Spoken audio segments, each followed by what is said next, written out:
నమస్తే welcome to SHC news నేను తరంగిణి ముందుగా బులెటిన్ లో హెడ్లైన్స్ చూద్దాం కర్నూలు జిల్లాలో ఎంపీడీఓ విజయలలిత ఆధ్వర్యంలో అంతర్జాతీయ యోగా శిక్షణ కేంద్రం 4 రోజుల నుంచి శిక్షణ ఇస్తున్న PET రామదాస్ ఏపీ సీఎం చంద్రబాబుపై మండిపడ్డ మాజీ మంత్రి ఎమ్మెల్యే జగదీష్ రెడ్డి తెలంగాణ హైదరాబాద్ పై చంద్రబాబు చేసిన వ్యాఖ్యలను తీవ్రంగా ఖండించిన ఎమ్మెల్యే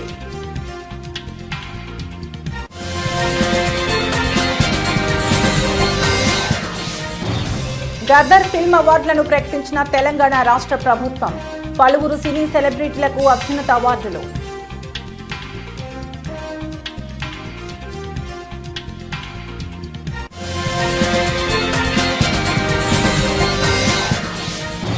తిరుమలకి విచ్చేసిన కేంద్ర మంత్రికి ఘన స్వాగతం పలికిన బీజేపీ నేతలు శ్రీవారిని దర్శించుకున్న కేంద్ర మంత్రి మురుగన్ కర్నూలు జిల్లా హొలగుంద మండల కేంద్రంలో ఎంపీడీఓ విజయలలిత ఆధ్వర్యంలో అంతర్జాతీయ యోగా శిక్షణ కేంద్రం నిర్వహించారు.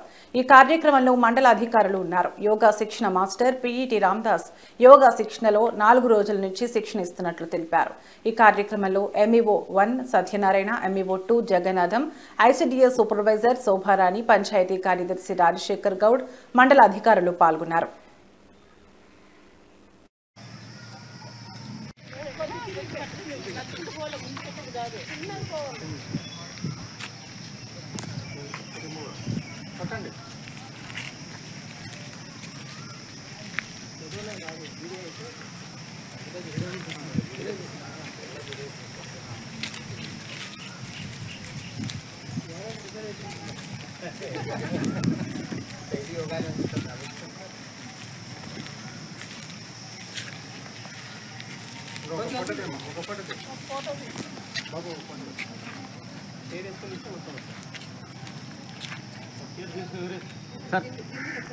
ఈరోజు ఎంబీఓ మేడం గారు, యోగా మాస్టర్లు, తర్వాత ఆయుష్ డాక్టర్ సారు, MEOలు ఇద్దరు కలిసి మళ్ళీ యోగాంధ్ర సందర్భంగా ర్యాలీ చేయడం కూడా జరిగింది. మరి ICDS సూపర్వైజర్ మేడం కూడా హాజరు కావడం జరిగింది ఈ కార్యక్రమానికి. హెల్త్ డిపార్ట్మెంట్ వాళ్ళకు, తర్వాత సచివాలయ సిబ్బందికి, తర్వాత పంచాయతీ ఉద్యోగ శానిటేషన్ వర్కర్స్కు, సచివాలయ మాజీ మంత్రి MLA Jagadish Reddy AP CM చంద్రబాబుపై మండిపడ్డారు. నేను గొప్ప నాయకుడినని చెప్పుకోనే నువ్వు ప్రత్యేక ఆంధ్రప్రదేశ్ రాష్ట్రానికి మొదటి 5 ఏళ్లు ముఖ్యమంత్రిగా ఉన్న తలసరి ఆదాయాన్ని ఎందుకు అభివృద్ధి చేయలేకపోయావని ప్రశ్నించారు. గోబెల్స్ కూడా సిగ్గుపడేలా చంద్రబాబు అబద్ధపు మాటలున్నాయని జగదీష్ రెడ్డి చంద్రబాబుని విమర్శించారు. తెలంగాణ హైదరాబాద్ పై చంద్రబాబు చేసిన వ్యాఖ్యలను మాజీ మంత్రి ఎమ్మెల్యే జగదీష్ రెడ్డి తీవ్రంగా ఖండించారు. ఈ మధ్యన మళ్ళీ చంద్రబాబు నాయుడు గారి మాటలు వింటుంటే కొన్ని సందర్భాల్లో నవ్వు వస్తుంది, కొన్ని సందర్భాల్లో ఆశ్చర్యం వేస్తుంది. ఎందుకులే ఎందుకు వదిలేద్దాంలేమని చెప్పి అనుకుంటే కూడా కొన్ని సందర్భాల్లో ఎందుకో తప్పకుండా మాట్లాడాల్సిన అవసరం ఉందని అనిపిస్తూ ఉంది. చంద్రబాబు నాయుడు వాస్తవానికి ఏది ఊరికనే మాట్లాడాడు, దాని వెనకాల ఏదో ఉంటుంది. తెలంగాణకు సంబంధించి, హైదరాబాద్ అభివృద్ధికి సంబంధించి చంద్రబాబు మాట్లాడే మాటలు చాలా హాస్యాస్పదంగా ఉంటాయి.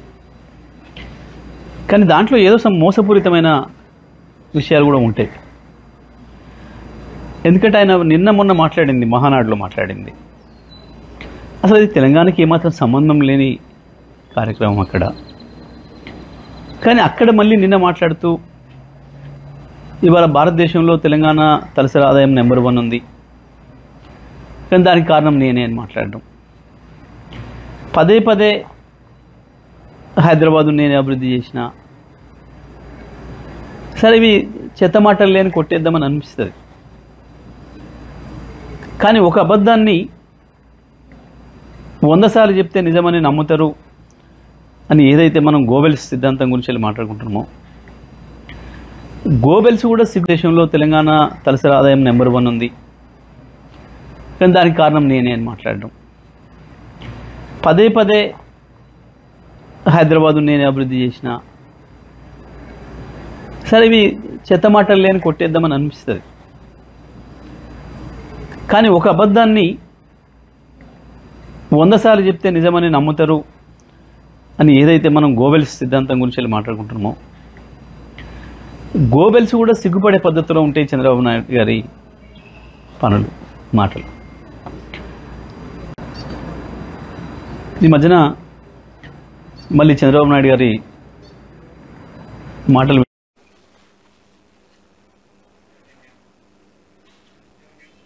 తెలంగాణ రాష్ట్ర ప్రభుత్వం గద్దర్ ఫిల్మ్ అవార్డులను ప్రకటించింది. 2014 నుంచి 2023 వరకు ఏడాదికి ఒక ఉత్తమ పురస్కారాన్ని ప్రభుత్వం ప్రకటించింది.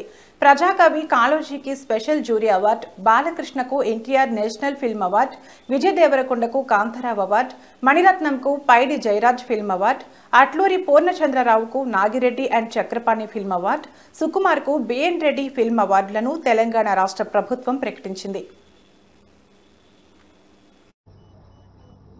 అలాగే 2015 best film, first best film Rudramadevi, second best film Kanche, third best film శ్రీమంతుడు.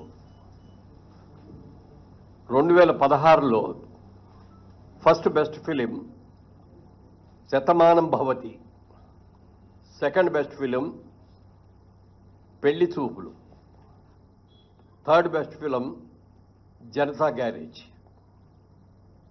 అలాగే 2017లో first best film Baahubali conclusion, second best film Fidaa, third best film Ghazi.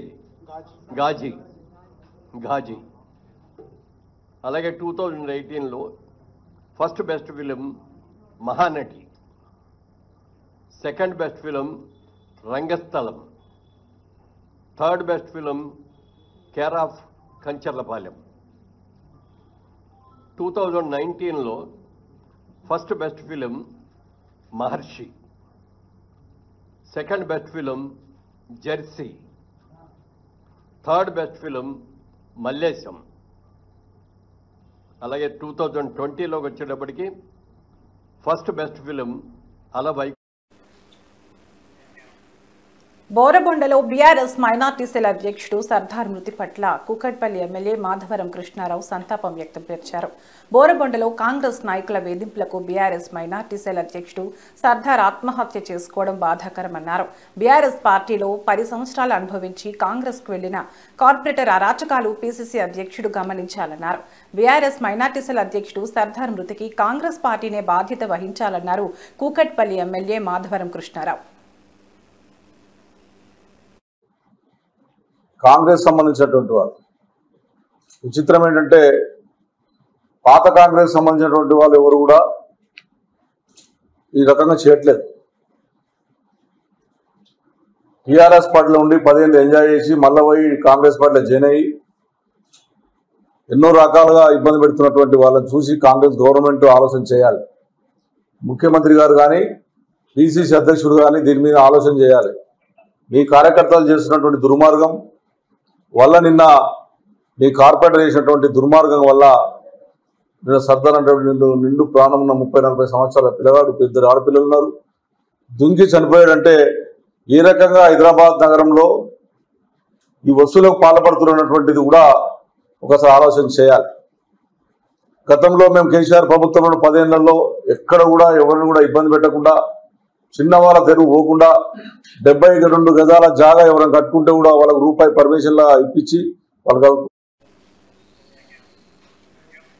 తూర్పుగోదావరి అనకాపల్లిలో గంజాయి ఏరులై పారుతుంది. తూర్పుగోదావరి జిల్లా దేవరపల్లిలో, అదేవిధంగా అనకాపల్లి జిల్లా రోలుగుంటలో భారీ ఎత్తున గంజాయి పట్టుబడిందని పోలీసులు తెలిపారు.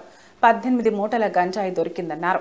730 కిలోల 100 గ్రాముల బరువు గల గంజాయిని స్వాధీనం చేసుకున్నామని పోలీసులు చెప్పారు. ఇంత పెద్ద మొత్తంలో గంజాయి దొరకడం స్థానికంగా కలకలం రేపింది.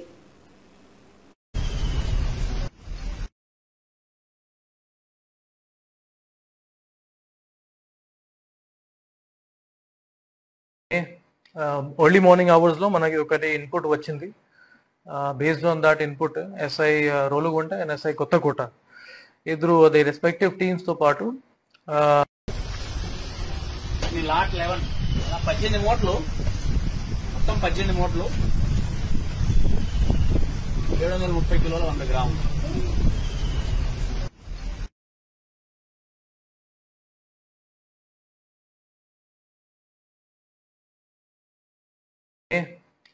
ఎర్లీ మార్నింగ్ అవర్స్ లో మనకి ఒకటి ఇన్పుట్ వచ్చింది. Based on that input SI Rolugunta and SI Kothakota ఇద్దరు ది రెస్పెక్టివ్ టీమ్స్ తో పాటు లాట్ 11 18 మూటలు, మొత్తం 18 మూటలు, 730 కిలోల 100 గ్రాములు. తిరుమలకి విచ్చేసిన కేంద్ర మంత్రికి బీజేపీ నేతలు ఘన స్వాగతం పలికారు. తిరుమల శ్రీవారి దర్శనార్థం తిరుపతికి విచ్చేసిన కేంద్ర మంత్రి మురుగన్కు స్థానిక పద్మావతి అతిథి గృహం వద్ద భారతీయ జనతా పార్టీ జిల్లా సాంస్కృతిక విభాగం అధ్యక్షులు గుండాల గోపీనాథ్ రెడ్డి ఆధ్వర్యంలో ఘనంగా స్వాగతం పలికారు. ఆయనను దుస్తాలువాతో సత్కరించి వేదాశీర్వచనం అందజేసి జన్మదిన శుభాకాంక్షలు తెలియజేశారు. తిరుమల శ్రీవారి ఆశీస్సులతో ఆయన మరిన్ని ఉన్నత పదవులు అధిరోహించాలని ఆకాంక్షించారు. ఈ కార్యక్రమంలో బీజేపీ జిల్లా సాంస్కృతిక విభాగం కన్వీనర్ గుండాల గోపీనాథ్, బీజేపీ రాష్ట్ర కార్యదర్శి నాగోతు రమేష్ నాయుడు, బీజేపీ మైనార్టీ మోర్చా జిల్లా అధ్యక్షుడు మస్తాన్, బీజేపీ నార్త్ మండల అధ్యక్షులు లోక ప్రభాకర్ నాయుడు, బీజేపీ నాయకులు తొండమనాటి సుబ్రహ్మణ్యం రెడ్డి, పురోహితుడు సురేష్ స్వామి, మల్లారపు రవిప్రసాద్, ఏబీవీపీ నాయకులు నాగోతు హరినాయుడు తదితరులు పాల్గొన్నారు.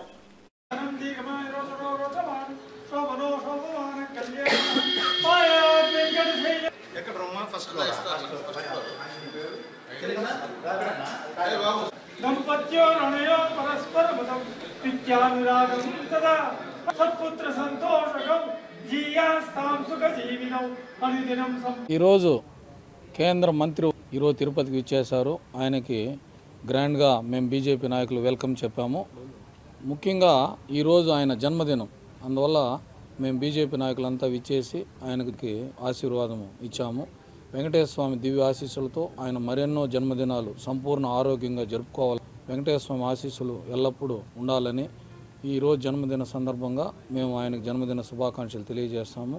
ఆయన సంపూర్ణ ఆరోగ్యంగా మరిన్ని జన్మదినాలు జరుపుకొని మరిన్ని ఉన్నత బీజేపీలో ఆయన సేవ ఎంతో ముఖ్యము. ఆయన ఆధ్వర్యంలో ఆయన నాయకత్వంలో మేమంతా పనిచేయడం మాకు ఎంతో సంతోషంగా ఉంది. మురుగన్ ఒక పేదవాడికి సాయం చేయాలనే సదుద్దేశంతో మీడియా మిత్రులు ముందుకు వచ్చారు. ఆ పేద కుటుంబానికి సహాయం చేయమని, వీరి పరిస్థితిని ప్రభుత్వం దృష్టికి తీసుకెళ్లాలని ఇలా మీడియా ద్వారా ప్రయత్నం చేస్తున్నారు. ఇక వివరాలకు వెళితే రమణయ్య ఒక నిరుపేద, రెక్కాడితే గాని డొక్కాడని పేద జీవితం అతనిది. భార్య, 3 పిల్లలతో ఊరూరు తిరుగుతూ చిన్న చిన్న వస్తువులు అమ్ముకుంటూ జీవనం సాగిస్తున్నాడు. కడపలో టీడీపీ మహానాడు న్యూస్ కవరేజ్కి వెళ్లిన విలేకరికి ఈ పేద కుటుంబం కనిపించింది. ఈ వీడియో చూశాక అతనికి ఏదైనా సహాయం చేయాలి అనిపిస్తే అతని ఫోన్ నెంబర్ 9502226436కు డబ్బు పంపించి మీకు తోచిన సహాయం చేయండి. 3 చిన్నపిల్లలతో ఆదాయం సరిగా లేక ఇలాంటి వాళ్ళు ఎంతో మంది ఇబ్బందులు పడుతుంటారు. అలాంటి వారికి కాస్తో కూస్తో మనకు తోచినంత సాయం చేస్తే ఆ పిల్లలకి కడుపు నిండా అన్నం పెట్టిన వాళ్ళం అవుతామని కోరుతున్నారు. ఇలాంటి పేదవాడికి ప్రభుత్వం సాయం చేస్తే బాగుంటుందని ప్రభుత్వాన్ని కోరుతున్నారు. ఆటో నడుపుకుంటే అయిపోతుంది కదా, దీనికన్నా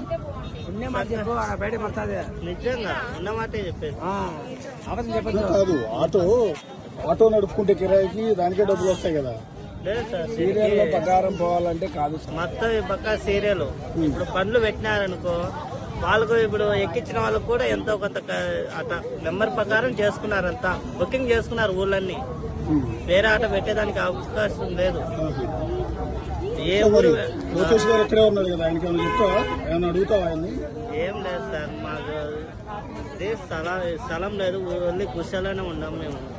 ఏ ఊరు మీది? మా సొంత ఊరు కమలాపురం. ఇక్కడనే ఉన్నాం మేము, బతుకు తీరుకు అక్కడ పోయినాము. ఇంకా స్థలాలు అయితే లేవు సార్. అన్ని పిల్లలమ్మా, 3? మరి 3తోటి ఆటోలో నువ్వు కూడా తిరిగి అమ్ముతావా? ఎక్కడికి వెళ్ళి పిల్లల్ని తీసుకుని వెళ్ళాల్సిందేనా? మరి ఇబ్బంది అవుతుందా మా పిల్లలతో? వంట తిండి ఎట్లా?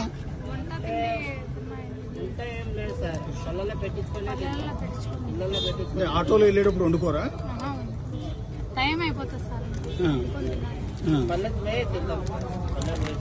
ఇప్పుడు మరి మీకే కుప్పం హాకింగ్ స్కూల్లో ఏర్పాటు చేసిన మీడియా సమావేశంలో మాట్లాడిన పాఠశాల కరెస్పాండెంట్ హఫీజ్ ఆర్జేడీ డీఈఓ ఇచ్చిన ఆర్డర్లను హైకోర్టు డిస్మిస్ చేసిందని, కుప్పం హాకింగ్స్ పాఠశాలలో 8, 9, 10 తరగతుల అనుమతులను ఎందుకు రద్దు చేశారని డీఈఓ 6 వారాల్లో వివరణ ప్రకటించారు. చేసింది తప్పని నిరూపించడానికి హైకోర్టుకు వెళ్లడం జరిగిందన్నారు. ఈ విషయం ఉద్దేశపూర్వకంగా పేర్కొన్న హైకోర్టు ఉత్తర్వుల్లో ఉందన్నారు. విద్యార్థుల తల్లిదండ్రులు భయపడాల్సిన అవసరం లేదన్నారు హఫీజ్.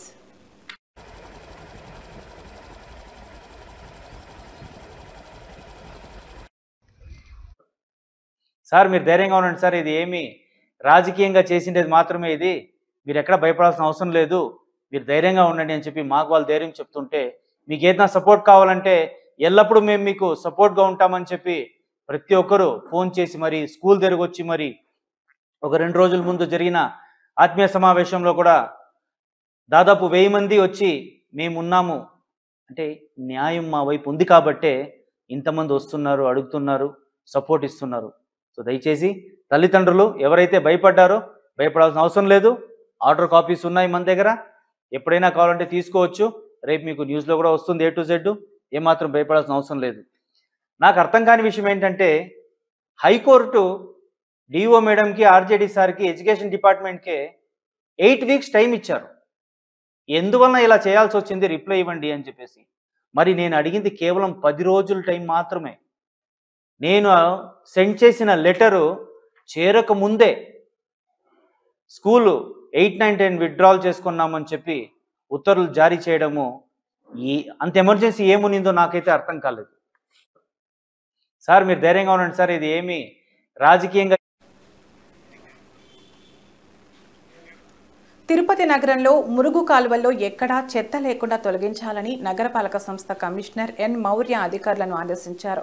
శుక్రవారం ఉదయం నగరంలో ఎన్జీఓ కాలనీ, కపిలతీర్థం రోడ్, ప్రకాశం పార్క్ రోడ్, కేటీ రోడ్ తదితర ప్రాంతాల్లో అధికారులతో కలిసి పారిశుధ్య పనులను పరిశీలించారు. కొన్ని ప్రాంతాల్లో చెత్త కుప్పలు ఉండటంతో సిబ్బందిని మందలించారు. ఈ సందర్భంగా కమిషనర్ మాట్లాడుతూ నగరంలో ఉదయాన్నే ప్రధాన రహదారుల్లో ముందుగా చెత్త కుప్పలు తొలగించాలని అన్నారు. త్వరలో వర్షాలు కురిసే అవకాశం ఉందన్నారు. కాబట్టి మురుగునీటి కాలువ ఎక్కడా చెత్త లేకుండా ఎప్పటికప్పుడు తొలగించాలని అధికారులను ఆదేశించారు. ఇళ్లలోని చెత్తను తమ కాలువల్లో వేయకుండా మీ ఇంటి వద్దకు వచ్చే సిబ్బందికి అందజేయాలని ప్రజలకు సూచించారు. కమిషనర్ వెంట తుడా ఈఈ రవీందర్ రెడ్డి, నగరపాలక సంస్థ DE Venkat Prasad, sanitary supervisor Chenchaiah తదితరులు పాల్గొన్నారు.